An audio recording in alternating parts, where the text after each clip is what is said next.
Salut tout le monde, c'est Raito, on se retrouve pour parler des spoilers de Jujutsu Kaisen. Oui, on va parler du chapitre qui va sortir et franchement, il y a des grosses dingueries, restez bien jusqu'au bout, il y a des masterclass. En tout cas, n'hésitez pas à liker à maximum la vidéo, à vous abonner si vous aimez Jujutsu Kaisen. Ici, on est des fans et on en parle régulièrement sur la chaîne. Et en plus de ça, pour me soutenir, parce qu'on est bientôt à 100 000 abonnés, c'est juste énorme. Donc merci à tous ceux qui vont s'abonner et on va parler des spoilers. Il y a du très très lourd, il y a du très très lourd, tiens-toi bien parce que c'est une dinguerie. Donc déjà, on va parler de Gojo. Il n'y a pas Gojo dans le chapitre. Voilà, est-ce qu'il est mort définitivement? On n'a pas plus d'informations, mais Gojo n'apparaîtra pas déjà en premier point.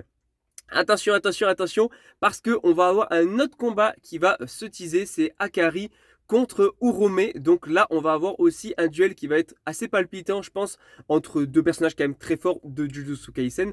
Jusque là, tu te dis, bon, c'est du très lourd, hein, tu vois. Ensuite, on va avoir carrément le combat Kashimo contre notre god Sukuna, voilà, Sukuna en tout cas, qui va faire une dinguerie, le roi des fléaux, donc va affronter Kashimo, le dieu de la foudre. Et attention, attention, attention, méga, méga, méga, méga révélation de fou, vraiment une révélation de zinzin.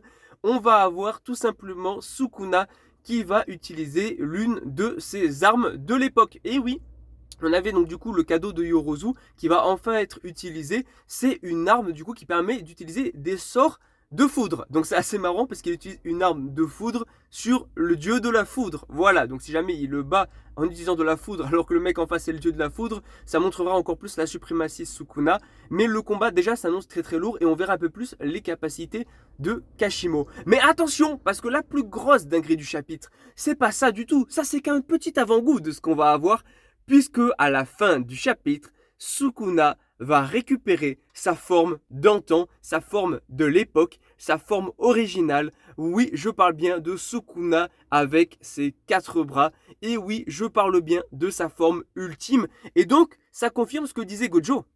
Ça confirme ce que disait Gojo. En fait, à aucun moment, Sukuna n'a utilisé toute sa puissance puisqu'il avait en réserve les armes, enfin ses armes, et en plus de ça, il pouvait passer en forme d'antan, forme d'origine, je sais pas comment appeler ça comme vous voulez, et il ne l'a même pas fait contre Gojo. Voilà, en tout cas, c'est des spoilers de malade et je suis beaucoup trop impatient de voir tout simplement la suite du chapitre. Donc likez, partagez et en tout cas moi je dis à très bientôt pour le chapitre.